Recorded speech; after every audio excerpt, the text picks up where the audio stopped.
Good morning વિદ્યાર્થી મિત્રો. ધોરણ 5 વિષય ગણિત પ્રકરણ 11 ક્ષેત્રફળ અને પરિમિતિ. મારો કમરપટ્ટો સૌથી લાંબો, તેની આજે આપણે ચર્ચા કરીશું. 14 સેમી લંબાઈ અને 9 સેમી પહોળાઈવાળો એક જાડો કાગળ લો. તમે એક જૂના પોસ્ટકાર્ડનો ઉપયોગ કરી શકો છો. તેનું ક્ષેત્રફળ કેટલું છે અને તેની પરિમિતિ શોધવાની છે. જે આપણે અગાઉ છે એ જોઈ ગયા કે એનું ક્ષેત્રફળ અને એની પરિમિતિ શોધવાની છે. લંબાઈ અને પહોળાઈ બંને આપેલું છે.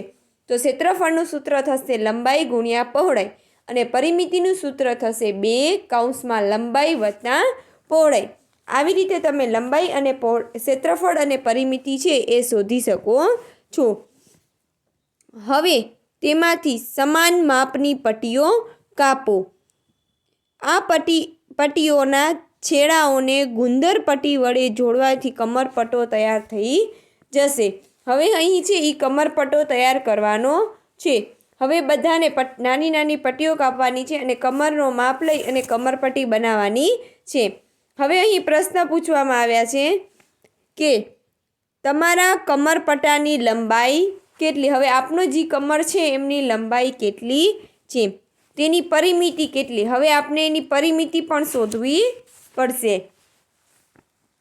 તમારા વર્ગખંડમાં કોનો કમરપટ્ટો સૌથી લાંબો છે. હવે કમરપટ્ટો છે એ સૌથી લાંબો કોનો કમરપટ્ટો છે. આપણે જે એટલા બાળકો બધા છે એનો આપણે કમરપટ્ટો બનાવ્યો, તો સૌથી લાંબો કોનો કમરપટ્ટો છે જે આપણને શોધવાનું છે. હવે માત્ર અહીં ચર્ચા કરવાની છે. તમારા અમુક મિત્રોનો કમરપટ્ટો બીજા વિદ્યાર્થીઓના કમરપટ્ટા કરતાં લાંબો કેવી રીતે બન્યો. તો શું કામ બન્યો હશે, તો કે બીજા વિદ્યાર્થીઓના કમરપટ્ટીઓ કરતાં પ્રમાણમાં ઓછી પહોળાઈ ધરાવતા હશે. એટલે કે પહોળું છે એ ઓછું હશે, એના લીધે એ લાંબો બન્યો છે. તમારા કમરપટ્ટાનું ક્ષેત્રફળ એ પોસ્ટકાર્ડના ક્ષેત્રફળ જેટલું જ છે. અને શા માટે, તો શું આવશે, તો કે હા, કમરપટ્ટાનું જે ક્ષેત્રફળ છે તેટલું જ પોસ્ટકાર્ડનું ક્ષેત્રફળ હશે. હવે કમરપટ્ટાનું ક્ષેત્રફળ તો કે આપણે અંદાજો લગાવીએ તો 42 × 3 એટલે 126 ચોરસ સેમી. હવે એવી જ રીતે બીજી વખતે કમરપટ્ટો લાંબો બને તે માટે તમે શું કરશો, તો બીજી વખત આપનો કમરપટ્ટો લાંબો બને તે માટે હું જાડા કાગળમાંથી પ્રમાણમાં ઓછી પહોળાઈ ધરાવતો, પહોળાઈ ઓછી હશે અને કાગળ કેવો હશે, જાડો, એનામાંથી આપણે કમરપટ્ટો બનાવીશું. હવે અહીં આપેલું છે આ કમરપટ્ટો હાથી માટે છે. જુઓ, હું આ પોસ્ટકાર્ડમાંથી પસાર થઈ શકું છું. તે માટે મેં પટ્ટીઓ કાપ્યા છે. એ સિવાય એક લૂપ તૈયાર કરેલ છે.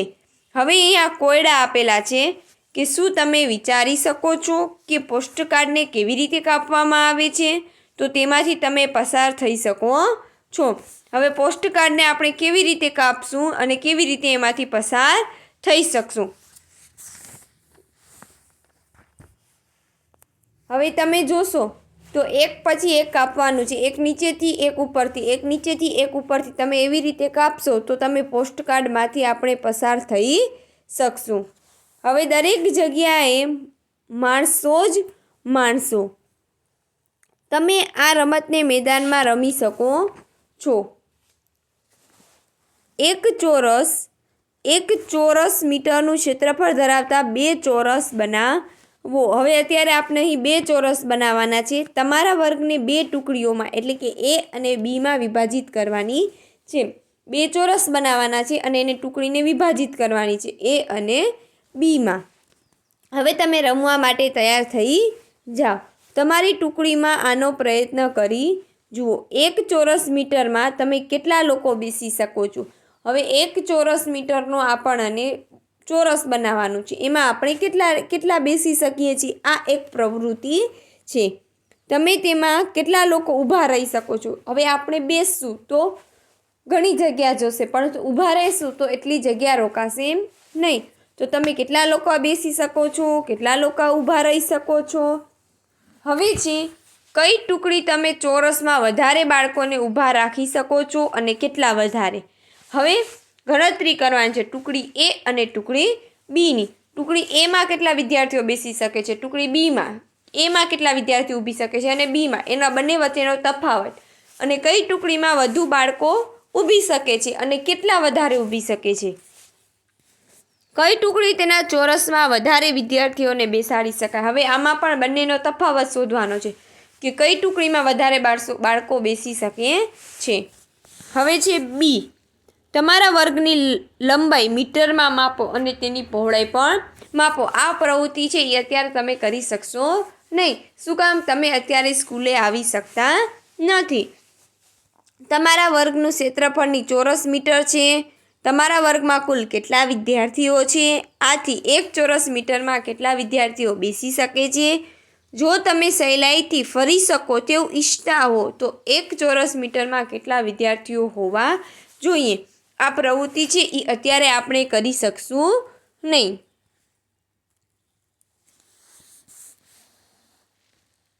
બાજુનું માપ 1 કિલોમીટર હોય તો ચોરસ કેટલો વિશાળ હોય, તેથી તેની કલ્પના કરી શકો.